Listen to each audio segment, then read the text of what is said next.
Welcome to SWPL Gaming, where together we build up and add to an already great handheld gaming community.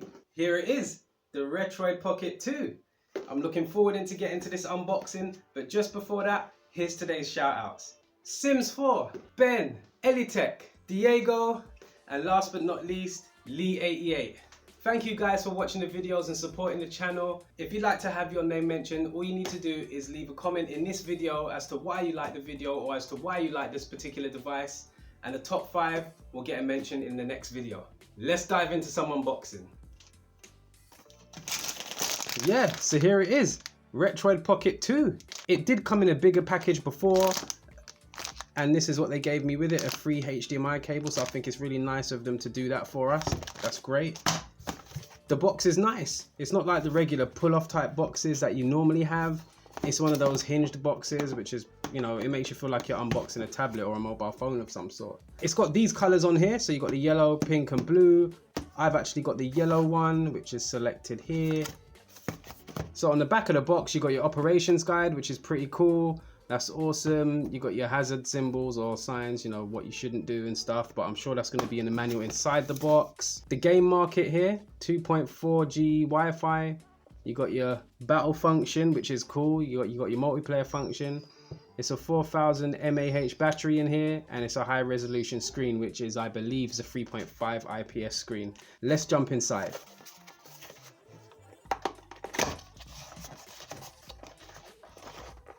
Let's be careful with this. Okay.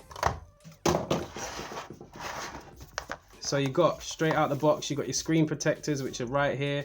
Those are your Gorilla Glass protectors, so that's awesome. You got a decent manual here. You got a bit of color here. Okay. Probably never going to need to use it, but it's got a few decent details in here, so that's handy. Here's the device. Man, it looks good. I'm a little bit scared to pull this out.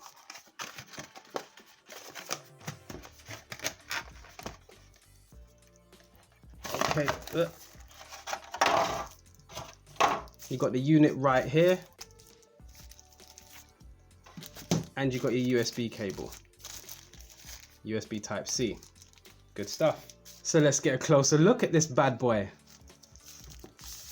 Right, yeah, that feels nice. It comes with a sort of protective screen layer on here, so you can easily just, you know, pull that off.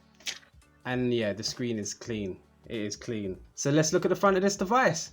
The first thing that stands out to me is this D-pad. I'm actually liking it. It sort of feels sort of like concave. You'll notice it when you get yours, when you touch it. It's a bit concave and it's got these arrows on each end, which is pretty cool. That feels good, and it feels good for doing fireballs, and that's always great. You got your analog sticks here.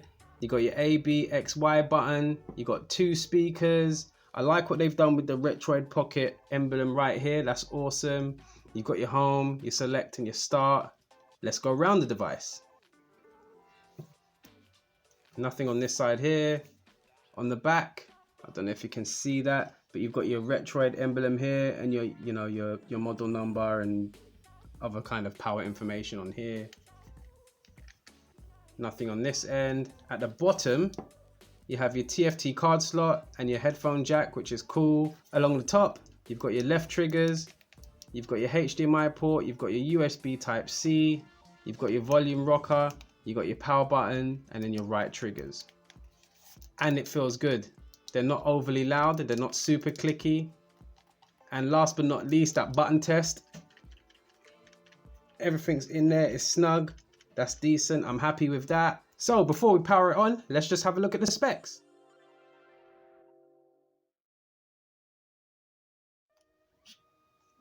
So it's obviously got a vibrating function there, so that's what that little zzz sound was. The Retroid Pocket emblem looking clean, I'm liking that. So it takes a little while to boot up on your first power on. And while I'm here, I also noticed one of these are raised and one of these are lower, and I'm assuming that it's purely because it feels a lot more comfortable in the hand. So they have been thinking about what the customers are looking for, what is comfortable as a handheld gamer. So that's pretty cool. Right, so we got here Android 6.0, it's running that. Oh, we've got a little tips button here. It's telling me that basically if I hold the home button for a second or two, it will go into mouse mode. which it does. Back to what I was saying. So yeah, it's running Android 6.0, which is pretty cool. So from what I know, you can fluctuate between the Retroid Pocket app and Android itself. I like the background on it. I might just consider just changing a few things, maybe adding a launcher to make it look a bit nicer and stuff. It's got your various emulators that are already on there as well, but I guess it's up to you to decide on whether you want to do it through the Android interface or if you want to use the Retroid Pocket app, which is right here. So let's just jump in. Okay, it needs to reboot, so give me a second. So here it is. This is what the Retroid Pocket app looks like, very Pandora looking.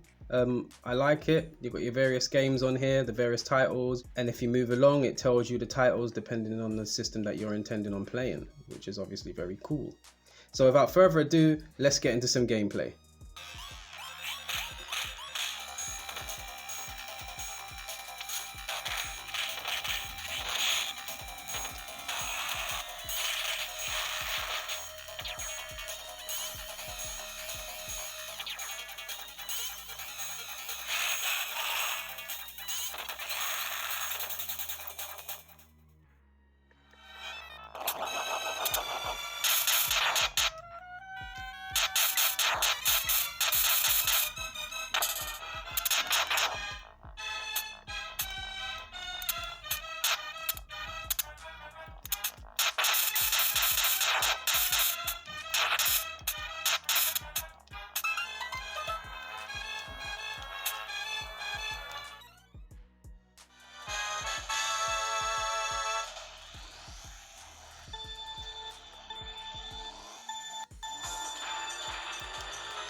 Sound quality is pretty decent as well on this thing. 3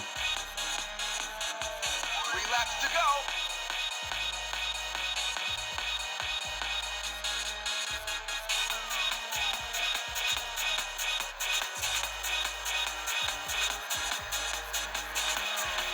This one's yours.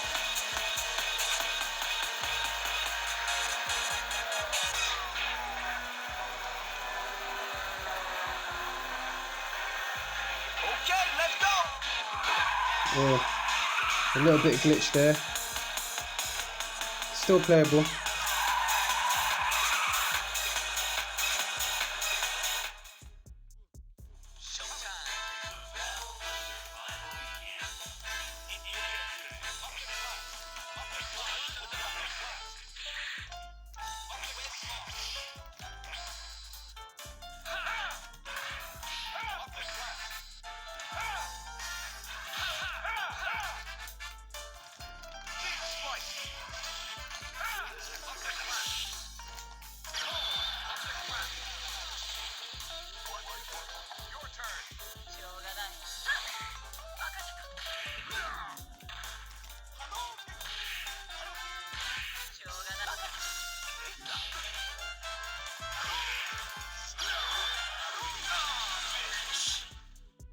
Retroid Pocket 2, great little device. It's probably going to be my main daily driver from now on. The fact that it's on Open Android leaves so much capabilities there. It allows you to do so much more in way of customization. You got 2 analog sticks on there, and that's going to allow you to play some of those Android games.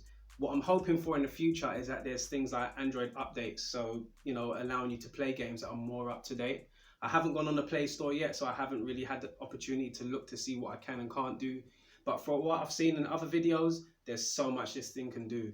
I mean, you can jump on Steam, you can log into that here, and all the games you have on your PC, you can play those on here. I don't know how well that works, but I'm looking forward to testing it out. If you were lucky enough to get one of these already early, leave a comment below. Let me know what you think of the device. Even if you haven't got the device, let me know what you think about it. But so far, I think I'm in love with this thing. I hope you liked the video. Don't forget to like, comment and subscribe, and I'll catch you down the road. Peace.